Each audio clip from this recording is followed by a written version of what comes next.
guys, it is Alison from Alison Answers and Logger Counseling Services. I have two men on my podcast today.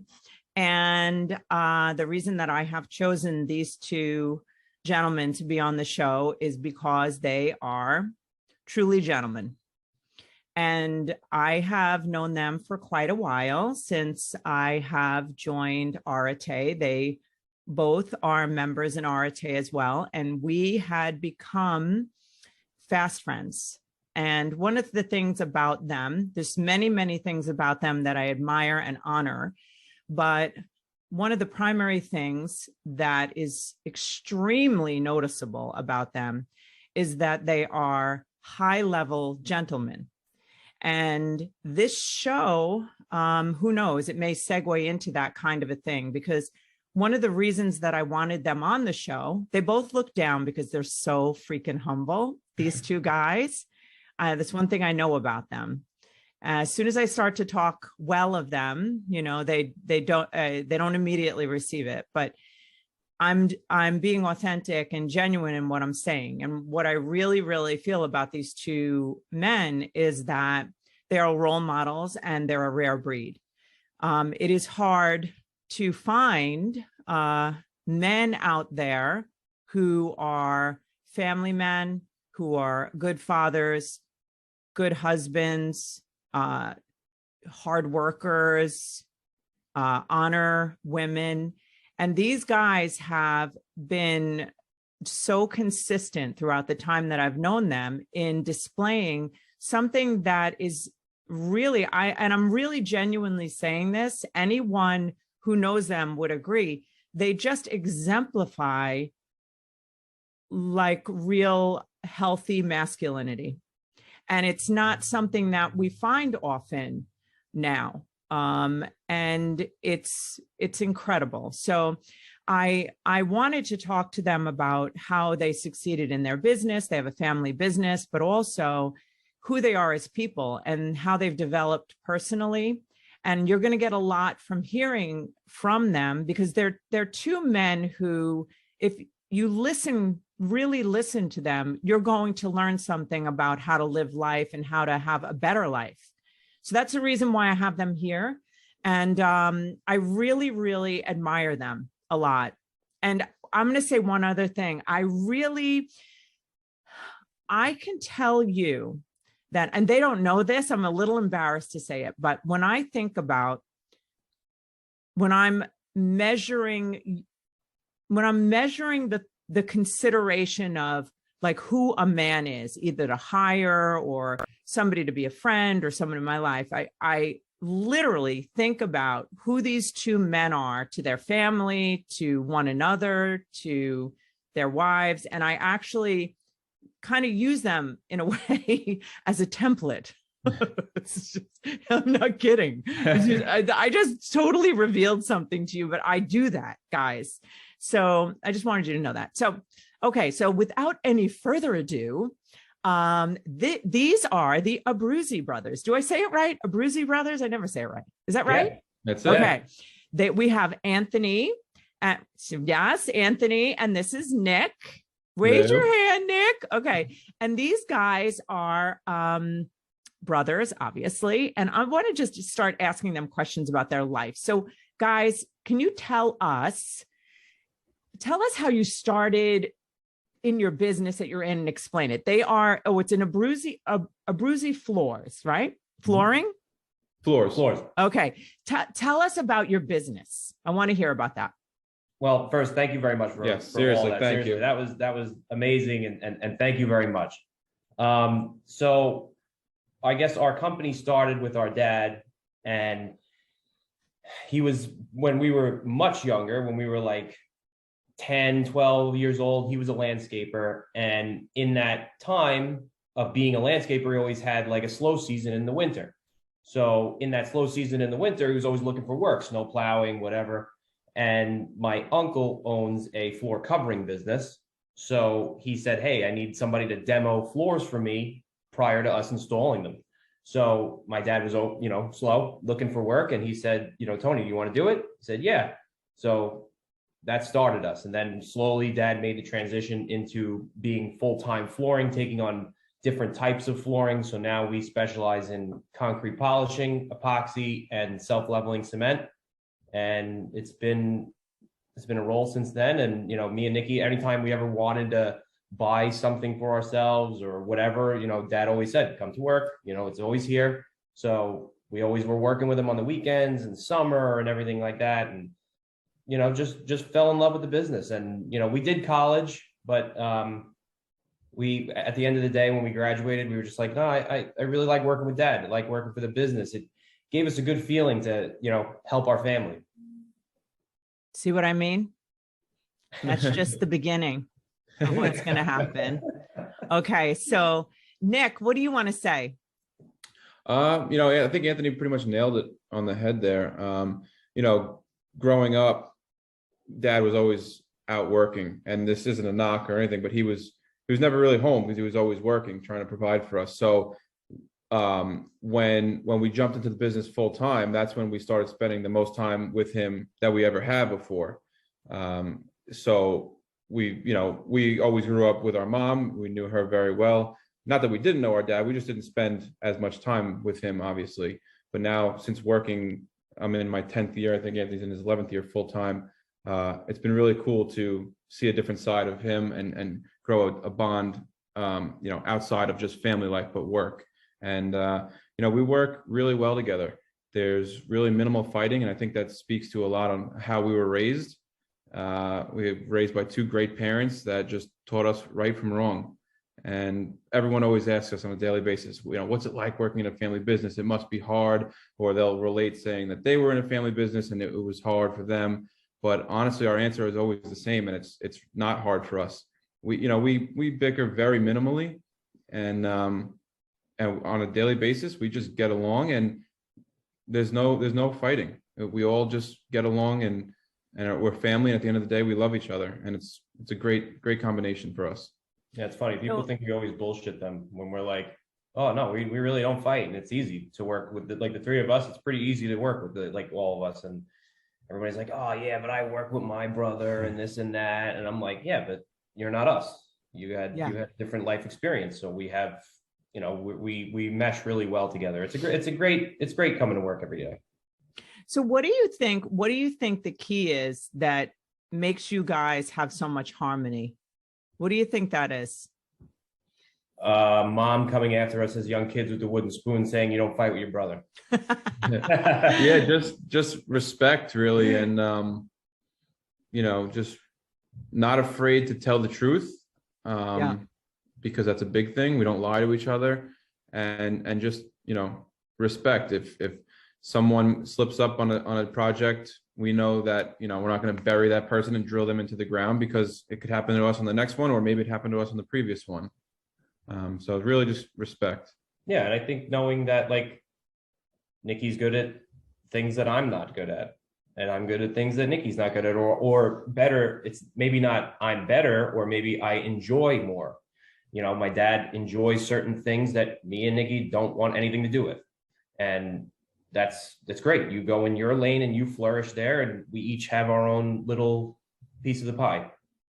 I'll tell you guys what you're saying right now. I don't think you realize what you're saying, but you may realize it. You're acting like, yeah, it's just respect. It's just whatever. But really what it is, it's more, there's much more to what you're saying, because you're describing what is so necessary for so many relationships, for like relationships in general, for marriages, like that type, understanding where your lane is and somebody else's lane is, and not judging someone else, and giving someone the benefit of the doubt, and being, and understanding that I could also make a mistake, not being hard on one another. All of those things, maybe it culminates in a word for you guys as respect, but there's a lot that is in that. There's humility. I mean, think about, and is it just that your mother went after you with a wooden spoon? Wait, before I don't even want you to answer that, because I have to say something about that. I learned really super young with because 3 of my kids are boys, right? And someone had said to me, don't ever let your boys cross the line. And they weren't saying it because they just were giving me like, wise advice. And they're saying, I never let my child cross the line with their sibling with anything physical ever. Because boys like to tumble around and wrestle. So, and they said, because once you open the door to being like mean to someone or hitting someone, the door's wide open. Like then the next time it could happen. But if it's just never an option, and I never gave them an option to like hit one another. They could wrestle around and have fun, but it was never like and it was always like required that they would work out if they had a difficulty. Like that was their job to do it. And I think it really, really helped them develop something with one another. So I want to ask you, what would you say that your parents, I'm going to ask about your dad. What do you think is 3 things you learned from your dad in your life that you use today? One is a big one for him could be, they're all big, but your word is your bond. Like if you give someone your word, you stick to it no matter what. That's a crucial one. Another one is to never lie, always tell the truth. That was a huge part of our childhood growing up. He said, I don't care what you guys did, just tell me the truth and you won't get in trouble. Whether it's cheating on a test or whatever it was, if he knew the truth, he would know how to, handle the situation and handle us. But if we were lying, then he didn't have our back because he didn't know what the truth was. So that was a big one. Never lie, always tell the truth. Word is bond, and just always help people. Yeah. He is the first one. He'll give the shirt off his back to help someone. And everyone knows that's around him. He is the most generous person and is always willing to lend a hand, even if he doesn't have the time or the assets to. He's always willing to do whatever he can to help that person.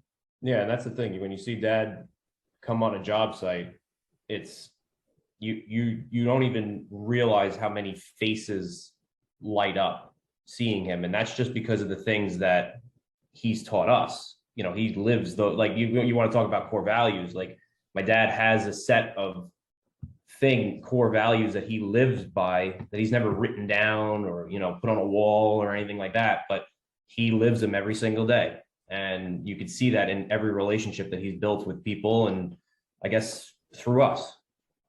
Do you think your dad knows what those core values are, or is it just something he lives? Because you said he didn't write them down. I think it's just something he lives. Yeah, I don't think it's him. Yeah, we're so surrounded by the word core values and everything we're reading about, but it's just who he is. Yeah. What would you say that your mother taught you? Honestly, all of those things as well. Yeah. They complemented each other really well. She definitely taught us, how to be gentlemen. Not that Dad didn't, but we were around her more, holding doors, pulling chairs in and out, things like that. More details like that, how to treat women properly. Yeah, I think that also when like Dad did something well, mom was always like a very, very big, and still is a huge cheerleader. And it's always been good to see. A cheerleader of you guys? The family. Yeah. Okay. Yeah. So she would just she would encourage you and then tell you how great you are. Oh, yeah. Yes. Oh, yeah, exactly. That's like what I do to them. And I mean it. I'm not just making it up. Like I really mean it. I'm not just like saying it. It's funny because when they're describing what they're describing, this is my experience with them. They are that. They're such gentlemen.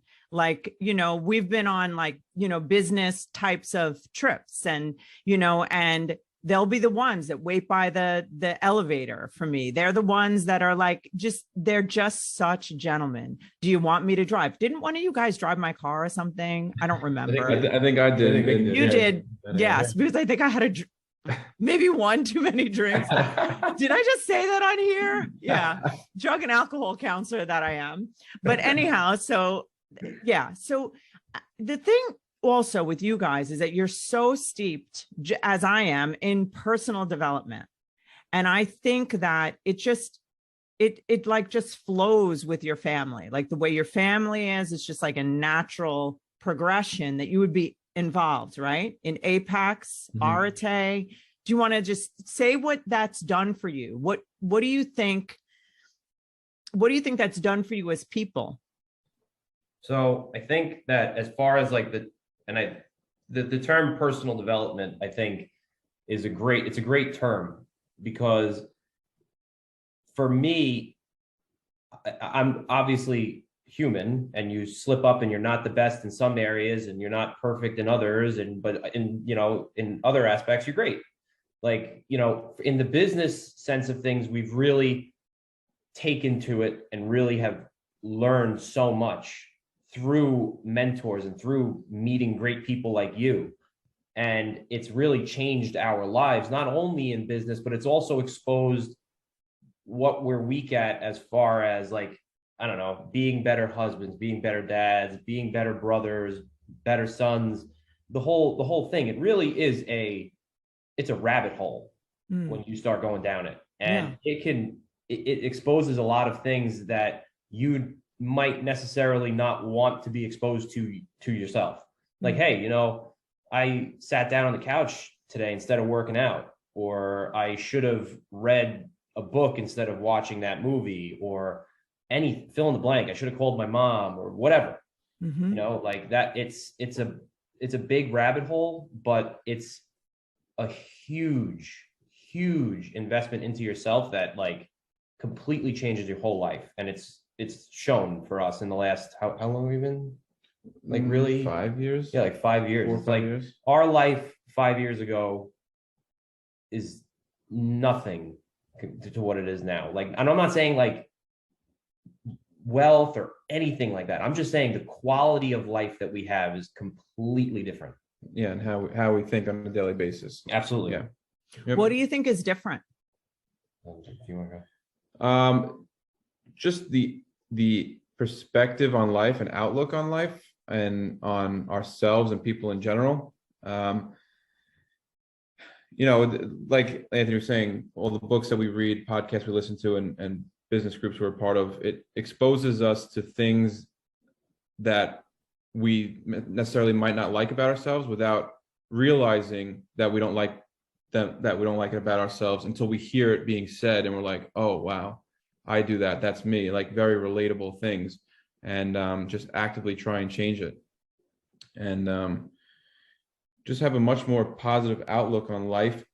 I always was positive, but just I guess just bigger thinking, like thinking bigger. When we first started with Dad, like I said, I'm 10 years in. So the first 5 years, I kind of had like an employee mindset of just like clocking in, clocking out, just here to do whatever needs to be done and leave. And then once I found myself going down the personal development track, it totally like flipped a switch with me and made me think of the bigger picture. And like, I don't even know how many hours we work or don't work. It's now more than what we used to when I was just in the employee mindset, but I don't keep track at all now. It's just, whatever is needed to drive the business forward and do better for the overall picture. Yeah, I think personal development also kind of makes you tie what you're doing into your future. It shows you that, like, hey, you got to work for, like, whether you're working for somebody, working for yourself, whatever it is, you have to be able to say, like, this is where I want to be. How do I get there? And that's something we're constantly trying to work on. Is we have this vision of where we want our lives to be, but we're trying to reverse that and break it down to where we can actually take steps to get there. And that's something that I think also gives you like a positive spin on things, because you've always been more positive than I have on a lot of things. So that's been a big thing for me too. No, it's funny. Not funny. It's incredible that, I think you're just describing reverse engineering your life, like having a vision. I always talk about, that's my favorite quote. I lay hold of my vision. Obstacles must give way. Napoleon Bonaparte said that. And I just love that, because if you just see a thing and then there's, people are always trying to think about how am I going to get there instead of just laying hold on that vision and never letting go. And it doesn't matter what comes your way because you have decided you're doing it no matter what. And I think that's what you're talking about, right? Yeah, absolutely. Yeah. And the thing with the that also, which I know you guys also believe, is that I always tell people, be the person be the person now that you want to be in 10 years, like be the, and I've done that with people that work for me. I'm like, whatever job you want, do that job today and it'll just come to you. You'll just create it. Wouldn't I look foolish if somebody's doing the job of whatever and I keep them as a receptionist? It doesn't make sense, right? Right. So I feel like you guys, do you feel like you live out who you want to be in 5 years now? Yes, but I feel like, and again, this is a personal development thing. I feel like we could always do better or do more. You guys, I think, are hard on yourselves. Probably, yeah. You beat your own selves with wooden spoons? Yeah, we just go like this, like back and forth. Beat one another or right? Yeah, I think that, but maybe that's part of who we are. We are hard on ourselves, and the other aspect of it is we are, I think for me personally, I don't want to speak for Dickie, but for me personally, I'm trying to live the person that I want to be. I drop the ball, but I try. And I'm trying to get closer and closer to that each day. Do you think that dropping the ball is part of being that person? Yeah, I don't think that person is perfect by any stretch of the imagination. I think that I'm always going to drop the ball. I just hope to drop it a little less. What's funny? I think that we don't really like perfect people. I think they're probably boring. Someone said that to me. My stepmom said that to me a long time ago. She said, because I always wanted to be perfect. And she's like, Alison, sweetie, I just want to let you know, nobody really likes a perfect person anyway. And if you think about the people that you like, they're usually people that are authentic and are making mistakes or whatever. I know that when I'll make a mistake or whatever it is, like I don't pay something or I forget to whatever, I make a mistake with a schedule or something, I could beat the crap out of myself. Oh my God, I can't get this together. I have to figure this out. Why am I doing this? Right. And it's like, if you really think about it, what do you guys do with that? Are you hard on yourself in that way? As far as messing up, like mistakes? Yeah. I don't know. Give me a mistake you made. Let's get raw here. Come on, boys. Ask my wife. She'll have a if we were interviewing your wives right now, God. Let's do that. I'm going to pretend they're right here. So introduce us to your wife, Nick. What's her name? Claire. Okay, Claire. Claire, what would you say? I can't believe I'm doing this. I've never done this before. Claire, what would you say Nick's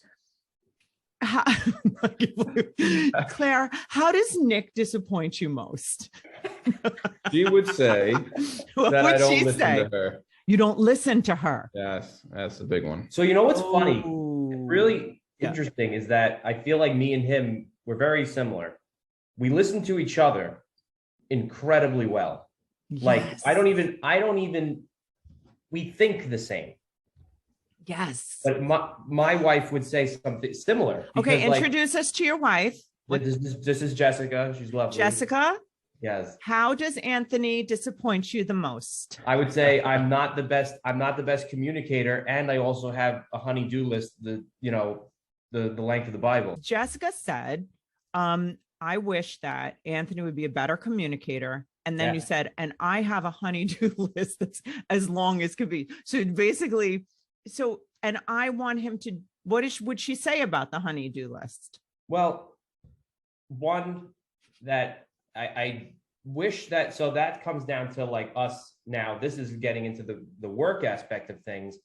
We're trying to build something that's very efficient because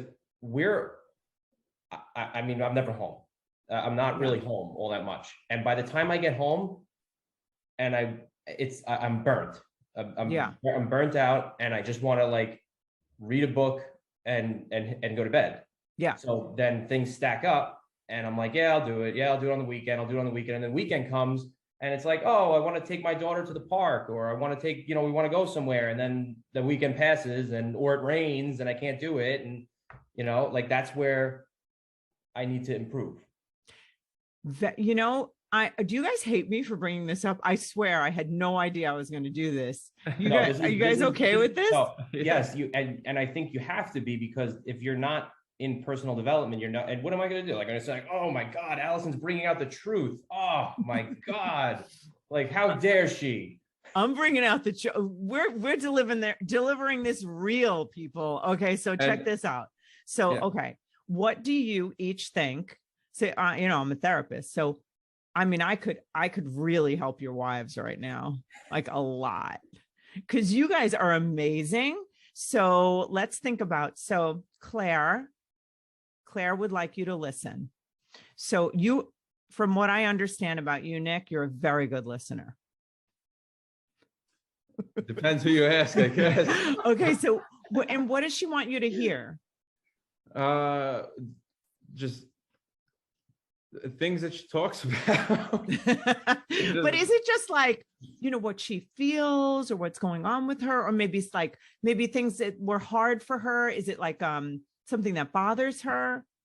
Things that bother her, and just daily things too that happen during the day that, I'll be honest, I'll be on my phone, not paying attention, and then literally ask her a question that she just answered. And she's like, you literally didn't listen to a word I said. I'm not telling you again. Things like that. Okay. So this is not going to happen again. Starting today. So basically, no, it's not. So basically, this is, I don't know why the hell I'm doing this on this podcast, but anyhow, so this is actually funny. All right. So look, so think about it. So this is one of the things with men and women, right? Women confront in order to connect. And men experience confrontation as an effort to control them.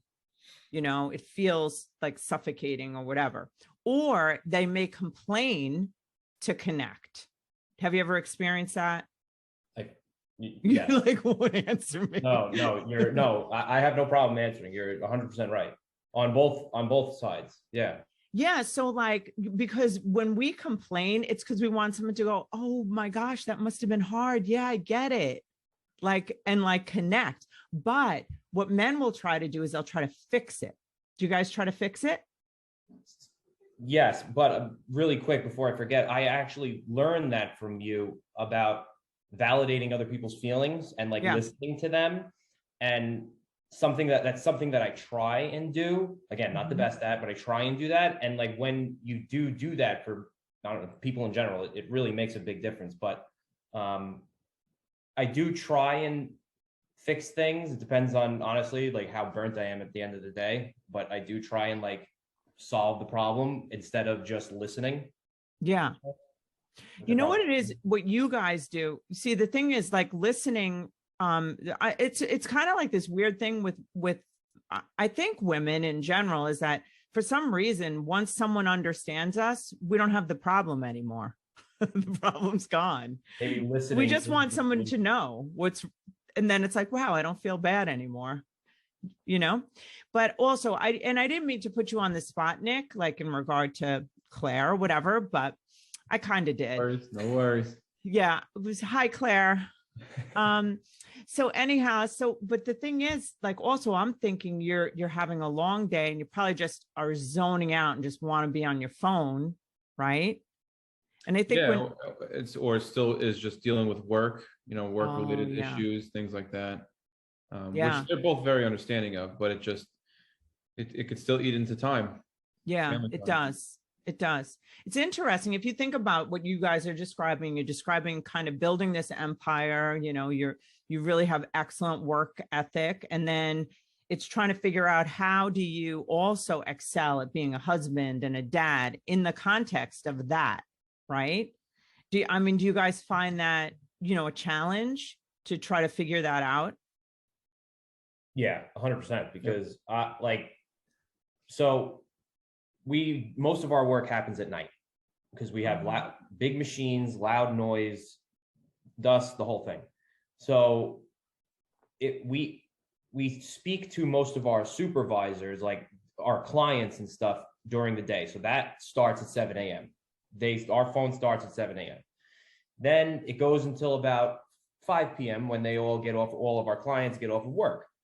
And then our guys start at 5 p.m. and then they work until about midnight, 1 a.m. So from about 7 a.m. to 1 a.m., our phones are going. Wow. And that can, whatever time you want to figure on when we're working, outside of that time, our phones are still going. So all of a sudden, I'll be home and it'll be 7 o'clock and I'll be palling around with my daughter. And all of a sudden, the phone will go off and I'll have to step away. And I think I'm stepping away for 5 minutes. And then all of a sudden it's 20, 30 minutes. She took a bath, is getting ready for bed. And I'm like, I missed the whole opportunity. Yeah. Yeah. So, but it's like, I have these dreams of taking the family to a different spot than where we're at now. So it's give and take, and it's also the evolution of the business. So it's not my goal to be doing this, answering my phone from 7 a.m. to 1 a.m. for the rest of my life. That's not the goal. So it is hard, and it does get in the way, but it's all for where we want to go. Yeah. And do you know where you guys want to go? What's your goal? Me or you? No, you can go. You're on a roll. No, all right. So I guess for the company, it's, we want to have, I guess in the next 10 years, we want to be at $20 million. We want to have 30 machines. We want to have, but when I say 30 machines, because I've said this so many times to myself, it's 30 grinding machines, polishing machines, multiple self-leveling pumps, 30 crews, 40 guys, people, a handful of people in the office, a C-suite of people that we have that work with us, and, be able to operate this business in a way that provides opportunities for people to go from the bottom and work their way up, or come in at any, point and achieve what they want to achieve. Because we see so many times people, and this is something I guess we've become passionate about, is people in the trades, for lack of a better term, a lot of time are miserable because they got dealt a, whatever it is, the stereotype of being in the trades. You got, you didn't do well in school, so now you're swinging a hammer for the rest of your life. No, that's not what it is. That's not what it should be. It's an honorable thing to do, to wake up every day, go and build stuff with your hands, or in our case, make floors shiny, whatever it is. It's something that we're trying to instill in our men to be able to do that, because we got a lot of young guys. So we're trying to develop them into seeing that it is an honorable thing. And just because your friends go and work on Wall Street or wherever, or they're a real estate agent or something, there's nothing stopping you from doing whatever you want to do. Whether you stay here or whether you go and you do your own thing, whatever it is. And that's the kind of company and the kind of vision that we want to have for whatever we do in life. I'll tell you just that right there, restoring the honor of the trades I think it's very important. And I don't know if you guys know Roger Wakefield. He's really a big part of that. He wants to restore that honor. And if you really consider, how did our society morph into a society that has labeled, attached a meaning to, professionals or whatever that is, doctors, lawyers, somebody who wears a suit as better than someone who's working their butt off with their, doing physical labor. Somehow we've lost something in that. And I feel like you guys kind of exemplify that, just even the way you do things, because it's so distorted in the way people perceive people in the trades. Like they perceive them as like white trash, and like they have no class, and like, they're dirty, and they, all this stuff, like womanizers, that perspective, right? Did you guys know that? That people think that? Yeah. I'm just checking. Just thought I'd let you know that this is what people think. But anyhow, but and they think you suck. They think you're ignorant and dumb, whatever. No, sorry. But anyhow, but these guys, you guys, like, you present differently, and you're actually creating something by being who you are. And I just wonder, I'm stuck on that whole concept that you just really both want so much to be all of the things. I think your dad was. It's interesting. Your dad worked so much, and now you guys are also working so much, right? And your experience of it was that then when you went into it, then you had that connected relationship with him, right? So you saw that it paid off, that it was a good thing, right? Like you saw the value in it because you're on the other end of it, of your dad, right? Yeah, he always, showed us and led from by example, that hard work always pays off. And like never, I always think back to this one Blink-182 song. He hates it to this day because at one point in the song they say work sucks. I know. And every time, if that song came on the radio today, he would be like, change it.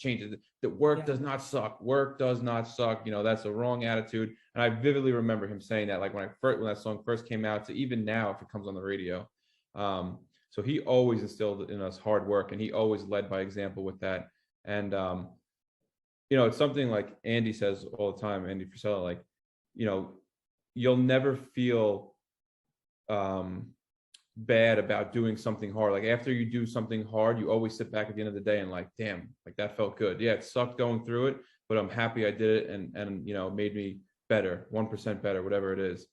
So definitely the hard work thing was passed down to us for sure. Yeah, and you learn that like hard things really aren't hard. Mm-hmm. They're not, right? Yeah. What do you think for you guys each is the biggest challenge in, I guess, in the different areas of your life? Let's say like personal development or work, or your personal, let's say your family life. Like what is the biggest challenges for you, and what are you doing to overcome them, or like what have you done? Hard questions, right? I should have given you a list well, the before thing we is, started. like, good questions, because like we talk, we drive a lot in order to get from, we live on Long Island and we work in Manhattan. So it's an hour and change with no traffic. So you can imagine with traffic, during Christmas time, it's 3 hours. So we have a lot of time to talk and a lot of time to bounce these ideas off of each other. So problems that we've come up against are like chaos in our schedule, not allowing us to be consistent with, take that as you may, but we're not creating a consistent environment for us to do the things that we want to do. Like we're allowing a lot of chaos in our schedule, and it's causing us a lot of other problems in life that could be avoided. But I also think that we're evolving the company, and each day comes something new. So that, I think, is the biggest thing right now, is with me anyway, is the chaos in the schedule and constantly working and doing that. And, we're working towards solving that problem. But you know what I love when you just said that, because I'm actually going through that. I think with any like big growth spurt in a business or whatever, there's this like chaotic experience that happens where you start dropping balls because there's just too much, and I always say whenever there's like chaos or a problem, a system is born, if you let it be. So, and I've been toying with the concept because it filters into our personal life. I know for myself, and I'm not just talking about you guys with your, your family. I really mean it, like with my own, that it's like, it feels like everybody wants you in every direction. And there's so many responsibilities. It's hard to know where to what to do, first. I don't know if you guys have that, but you have it, right? Oh, It's, yeah. Oh, yeah. and it's almost, you can really get hard on yourself, because really, if you think about it, in this personal development space that all of us are in, I mean, I know you guys, I know what your values are. I think all of us really just, all we want is to be better. All we want is to give more. All we want is to be a better, you want to be better husbands. Like, I want to be a better mom. I want to be, a better employer. Like, and so when I think, because we have that image, this desire, we've created this ideal self that we want to be. So we're always, our real life self is always banging up against that. And it's like, you can really be hard on yourself in that, if you allow it, right? But what you were saying, the chaos, that I think the interesting thing is that when we see it, that's right now, I think you're building foundational pieces so that the chaos isn't there. Like, in order to not have a chaotic schedule, you have to have a chaotic schedule and build what you need to put in place so it's not. Exactly. No, you're 100% right. And like, it's like you said, it's progress, and we've come a long way in a short period of time since going down this path of eliminating chaos. But like you said, I think when you go through growth spurts in business, there's just the next level that creates chaos that you have to like learn and get used to and field, and then, like you said, create processes around to then now eliminate that chaos. And then once you eliminate that chaos, I think you go to the next level, and then that brings on more, and it's just an evolving Does it process. ever stop? I'm not sure. I haven't thought, what is, John Maxwell says, oh God, I hope I get this quote right. He says, if you're not uncomfortable, if you're not experiencing discomfort, you're not growing. Yeah, absolutely. And so, like, if you really think about it, like, a lot of this entrepreneurial life is discomfort, but it's also joy. I mean, and so much of it is stopping and looking at where we were 3 months ago, right? Yep. So like the concept of what we do today is going to create where we are in 3 months, 6 months, 9 months, right? So what do you think you're creating today that is going to bring you to that, let's say, that 3 month mark? Where are you, what you're doing today, where is it going to bring you in 3 months? I would say, as far as like, for me, I'm very focused on our guys. And this is from a business, well, I guess we'll do business and then family if you'd like. But as far as the business is concerned, we're very focused on letting our guys, for lack of a better term, fly. Where we are not good at that. We are not good at that. Not that we don't want them to do it on their own. We do, but it was always just so automated for us to just do the hard thing in the company, and then just keep doing it. Just get, oh yeah, I got it, whatever. And then when we started realizing that these guys were looking at us and wanting to grow, we just, and giving them more and more of the reins, they were able to take a lot of stuff off of our plate. So now we're really trying to dive into more of that, letting them grow into themselves and not, I guess, let them fly, Yeah. And just piggybacking off that, like, I think our presence when we were on every job with them, our presence were limiting their personal growth, because they would always turn to us and say, what do we do next? Or what do you think? What do you think? And so just us being there was just like limiting them without us realizing it. And since we've been removed from most jobs, like on a daily basis, we're still on many jobs, but not every single job at the same time. The guys have really been blossoming in the field much more than we could have ever imagined, because they're calling shots on their own that we don't even know about, where normally they would have just looked to us and said, like, what do we do here? So I think our presence, without us realizing, was like a limiting factor to a lot of them. So just I love piggyback that. off that. That is so good, because I remember someone saying to me forever ago, never underestimate the power of your absence. And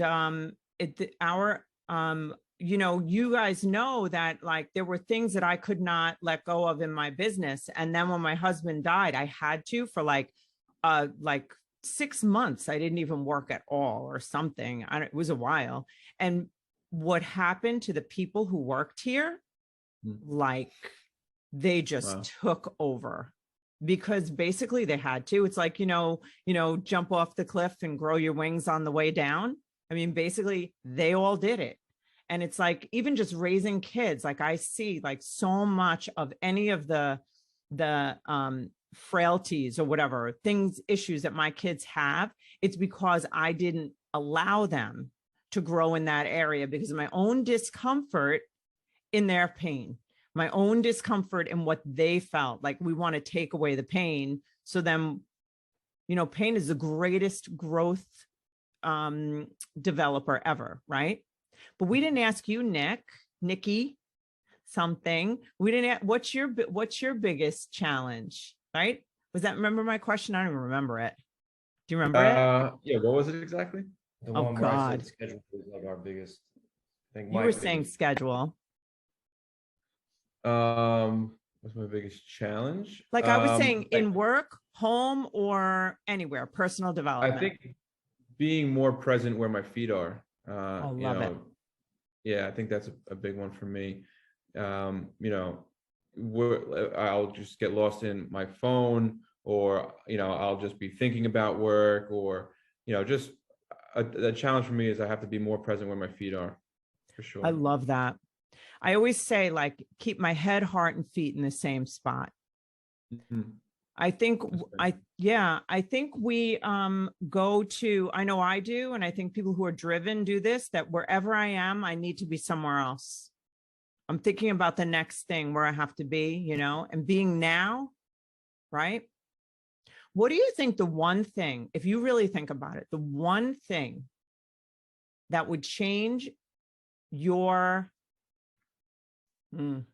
which one should I ask first?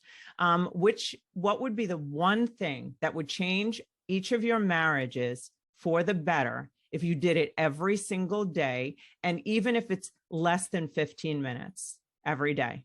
One thing. Under 15 minutes. Put a timer on. I guess mine would be, which is funny, to probably have coffee in the morning with my wife. No kidding. It's a big deal. Yes. And is it just coffee? What else is it? So this is 15 minutes. You put your timer on. I would say maybe it's not coffee, maybe it's whatever, but it's also maybe just like touching base. Yep. Like, okay. being there, like, and then just silencing the phones, like not doing anything, and just not worrying about anything else other than the conversation that's taking place. Yeah. Being fully with your wife for 15 minutes. They did studies on that with children. They said that the majority of parents do not spend a concentrated, direct eye-to-eye contact 15 minutes a day with their children. They don't do that. And, maybe they're doing things, but they're not that concentrated 15 minutes. And I heard that a long time ago when my kids were little. And one of the things on my personal development thing is that I would every day talk to one of my kids, didn't have to be everyone, for 15 minutes at least. And it could be an hour and a half, but at least that's like, just like our 5 critical tasks, I will have a real conversation eye to eye for 15 minutes every day. And it's transformative. Think about if you sat with Claire, you sat with Jessica 15 minutes and you just were looking right in their eye and you said, I know this is hard for you. I want you to know that I feel badly that you are struggling to get close to me. And I want to get better. Like, I'm sure you've said that, but like that really, and what do you need me for right now? How can I be there for you? What do you think would happen? A lot tighter bond and better Yeah. connection, and just overall more happiness, of course. Yeah. Yeah. Now, isn't it weird? Now, I don't mean to like make you guys feel shitty, but like, am I making you feel bad? No, not at all. So this is what I think. I think that so many of my videos, I'll ask, like, what is one thing you could do every day for 30 days that would change your whole life? There's so many little things that you could do. Like what's one thing you could do? Personal development, and it could be under 30 minutes a day that would change your whole life that you're not doing.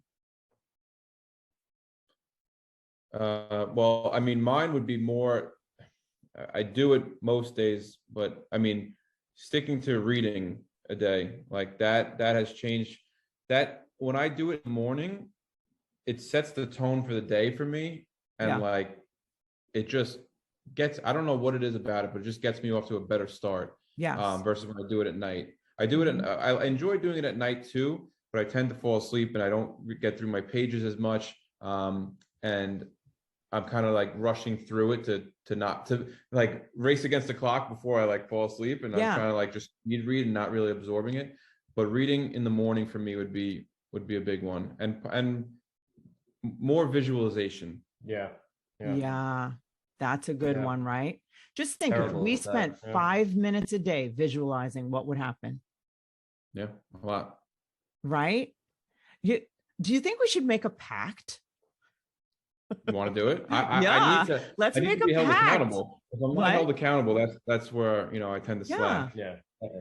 I'm thinking like, because really, seriously, when I think about you guys and I think about who you are, what you have to offer, and where you're going in your life, often, I don't know why, I guess because I'm a woman, I think about your wives and I think about your kids. And I think like, it's very hard to be, I mean, it was very hard for me also to be like present and fully there with someone who's always there. It's very easy for that not to happen because they're always there. It's like having a full bottle of ketchup.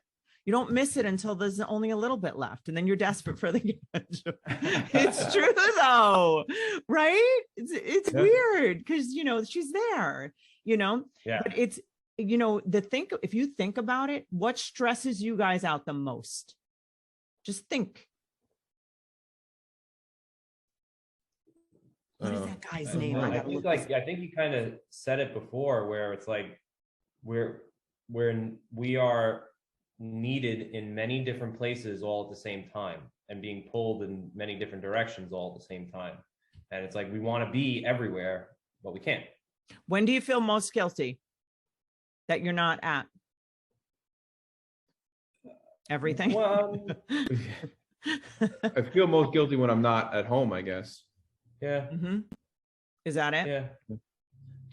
But me and you had a good conversation though about that, where like, and it's helped me a lot. Like when if we're at a business event or whether we're home, where I am, and then like after that, I could be the other version. Not the other version of myself, but I can fill the other role. Yes. So that conversation that me and you had would definitely help me out a lot with that, like feeling less guilt. Well, yeah, if you really think about it. So if you're at like a, let's say an Arete dinner, right? This is what you were talking about, right? So now, right. I mean, I can relate to that. Oh my God, I should be home. Oh my God, it's getting late, whatever. But we were saying, Anthony and I, that if I'm fully here into whatever, let's say I decide I'm staying till 9 p.m. I'm fully here. But when I walk in that door, I'm fully there. So like you dedicate. And I think that as we do that more and more, we start to trust ourselves and feel less guilty, and they trust us more. Right? Like they know that they can count on when you're there, you're there. I think sometimes it's easier if somebody comes in the house and they're not fully present. It's easier if they're not there. Mm-hmm. Yeah. Yep. Yeah. I mean, I would bet that your wives might feel that way. Oh, you know what? It would be easier if he's just not here, because then I want him to do things or be things. And if he can't, then it's like, then you feel the ache of it, right? Wow. I'm beating the shit out of you guys today. No, it's all right. The whole, your poor wife. I mean, sorry, guys. Go ahead. No, what were you saying? These kind of conversations are what me and Nikki have every day. And it's not necessarily in these terms, but it's all related back to, God, I want to be able to do this. I want to be able to do that. I want to be able to go here and be with these people at this event, or take my family to go to dinner on a Friday night or something. And it all stems back to the business that we're growing and how we're trying to get it to that next level, to where we can do some of those things and eliminate some of the chaos in our life, and be able to be, you know, when we're home, put the phone down and say, like, the guys got it. We're good. We're going to, when the house isn't going to burn down if we're not there for 3 hours, you know, like, it's going to be fine. Do you believe that? That if you put the phone down, it would be okay? Is that like I don't know your business. I think we're getting there, in my opinion. No, I think we're getting there. I think it's just still hard to fight the urge to not want to, you know, check in, find a solution and check in. Yeah. Help be a part of a solution. And like, what do you think would make it so that you wouldn't, that you'd be able to not be a part of the solution? Because right? What do you think that would build that in you? More discipline to just, you know, like Anthony was saying earlier, let the guys fly and let them grow, and take ourselves, going back to what I was saying about our presence, like, even maybe not physical presence, but just like verbal or text presence back and forth with the guys, and just removing ourselves from that, unless obviously needed, but not so much micromanaging, I guess, and just constantly letting the guys try and figure out solutions on their own. Yeah, I think becoming better coaches would really help us. Because, I mean, you know, at the end of the day, whenever I saw my dad with the crew of guys, I always said, I was like, Dad is my dad, but he's also their dad. Yeah. Like, because I saw him like imparting knowledge onto them and showing them how to do things in a genuine, loving way, not in like a, you're making me money kind of way. Like, no, you want to trowel the floor this way for this particular reason, and the floor is going to come out much better, and you're going to feel better about yourself because it's going to be perfect. You know, like, and I think we need to be, and my dad, actually, we had this conversation the other day, we all need to be better coaches to our guys and show them what they're capable of doing, instead of us constantly babying them. Yeah, you're duplicating yourselves, right? Yeah. You know, I wonder, like, do you guys ever like switch off, that one person's on call and the other person, you know, back and forth? No, we do you ever think of it? Always all on together. Just I would saying. say, yeah. Like, you know, I'm going to be with Jessica, you know, tonight. Would you watch the phones? Hey, I'm going to be with Claire tonight. Would you watch the phones? I don't know. I think we do that. Like, if you, I know that he's like, if he's going on vacation or whatever, it's like, like, we try so hard not to reach out to the other person. Yeah, like, that's good. But you know, but the other end of it is the person that's on vacation is always like, hey, how's it going? Everything all right? You want to know, right? Yeah. And then it's like, and then we're on the other end, like, stop, like, it's fine. Everything's going to be okay. You know, I'll tell you something, just neurologically, there's so much of what you guys are talking about it's a real thing, because men in general need to win.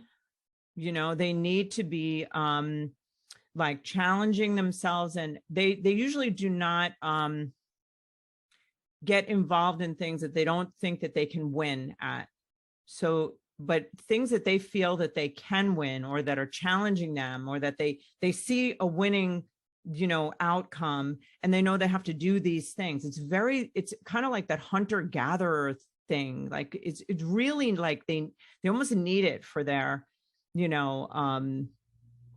testosterone and everything. Yeah. So, and it's, and interestingly, it's like, if you think about, things that you've already won, like you have your kids, and they're there, it's like, it's not that same kind of energy. And I think it changes over time, but especially, even like very, very young guys, like in their 20s, like it's harder. They have to do all of that like purpose stuff, and I think all of this, you guys are super understanding, and I think that just conversation, like you do it with one another, like anywhere you do it, you're going to win. At home, it doesn't matter, right? Can you see that? Yeah, I think so. Yeah, it's interesting how you like think about the things that you like when you were younger, and you think about the things that you wanted, and then you have them, like kids, wife, marriage, and all of a sudden you have them, and you get used to it, and then you just like want the, you still love those things. Of course. There's no reason that like I still love them, but I have this driving passion to get to where we really want to go and bring our now family with. So it's very interesting. I want to win we both want to win in a huge way and bring a lot of people with us. It's weird. If you look at when like women, like archaic, like primitive women would leave or a lion, like people will leave a cave if like the person's not out there fighting and gathering the shit and bringing it back. You know what I mean? It's like they will like leave and go to another cave, for the ferocious, the guy out there fighting for the stuff. But at the same time, they want to feel like connected, because women are so relational. I don't know how I got onto this whole topic with you guys. I never expected. I mean, I hope it's okay, because before, I know we have to wrap up, so I just want to know from you guys a couple of things. One is, if you had to describe what you would say a definition of success is in life, what would each of you say? And then I want you to tell everybody where they can find you, and like that. Okay. You want to go with me? You can go first. All right. I get the definition of success for me is, and I've heard when I heard this said, I really related to it a lot. It's being able to do whatever you want, when you want, with who you want. And that's not necessarily a monetary thing or whatever. It's more of a, like, I have the freedom to do these things because of the life I built. That's success for me. But success is also like coming home and getting a hug from my 4-year-old. But isn't that the same thing? Yeah. Right? Because absolutely. It's like, and also the freedom to be whoever you want, with whoever you want, and wherever you want, right? Yeah. Like that's cool too. Yeah. Location freedom, right? Yeah. Yeah. Definitely. What do you think, Nick? Is my questions, are they do you feel honestly I've never after this? No, yeah. Well, this is good because it's pushing me. But I've never really thought of it like, these questions. Success for me is just like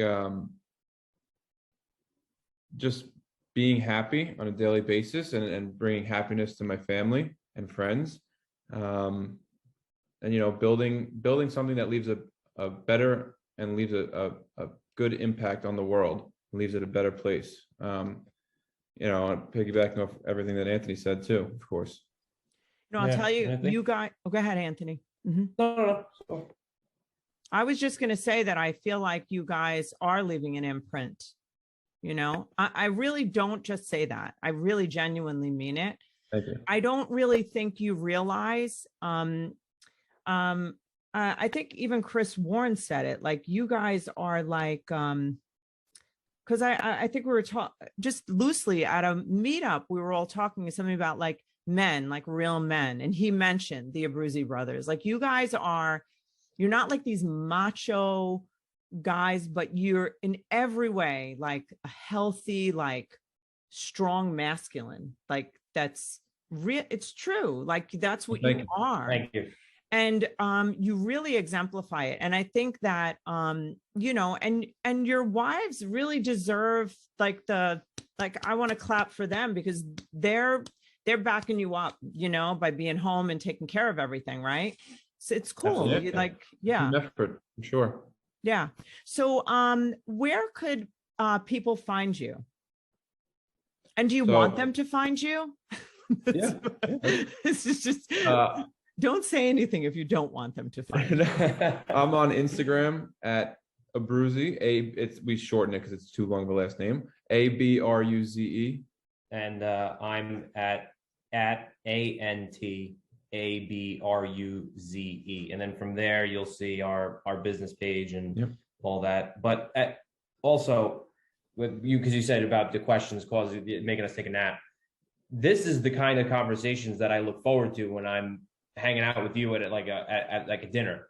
Yeah. It's you always ask these pressing, great, deep thought questions. Since day one.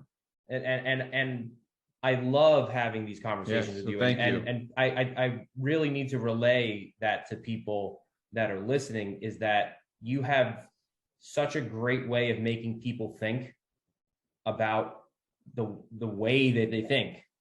And it really can change a lot of people's lives. And your presence in our life has really, really changed us a lot. Absolutely. Oh, I really appreciate that. You know, I'll tell you something I think about, because I have to train the therapists. And one of the things I always tell them is that we're expert question askers, you know, we're supposed to be able to ask the question that's going to help us to really understand someone so that they can understand themselves. Like, so many questions, like even if we don't have an answer to it, it opens up then the question is alive in us.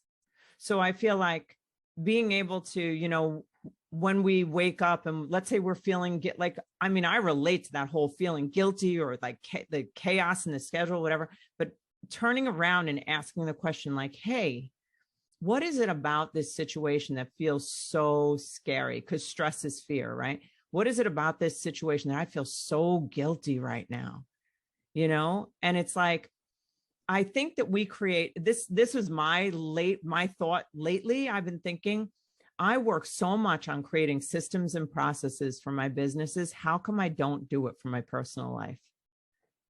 Because you know what? We can do that. And systems and processes takes the stress out of work.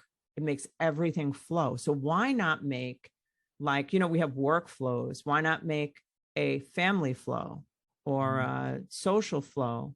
So I started, you know, doing the thing a while ago. I did that, like, you know, part of my routine is that, you know, every day this is on my task list that I'm present, fully present, like whatever it is. Those are the things that literally move the scale, and they don't have to be big. We think everything has to be big, you know, like, oh my God, like I've totally felt, I'm not saying you guys feel this way, but I felt like, oh my God, my kids need me shit. Like, how am I going to give them what they need? But then honestly, 5 minutes direct contact, like, wow, yeah, that must have been difficult. Wow, you know, and just tell them something great about them or just listen. It satisfies their soul and it just becomes a lifestyle. And then you don't feel as guilty anymore. It's like magic.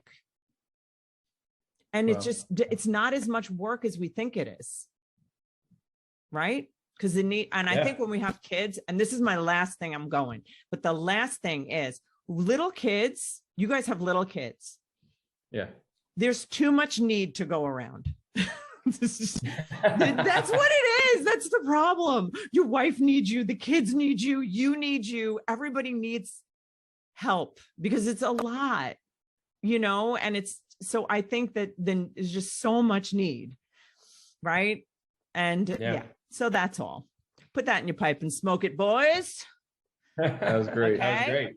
All right. So I want to thank you so much for being here. I love being with you guys. It was just natural. I forgot we were actually on a podcast. It's like a little weird. Yeah, no. I don't even know what I natural. said. I hope I didn't say anything like weird, but there's always that chance.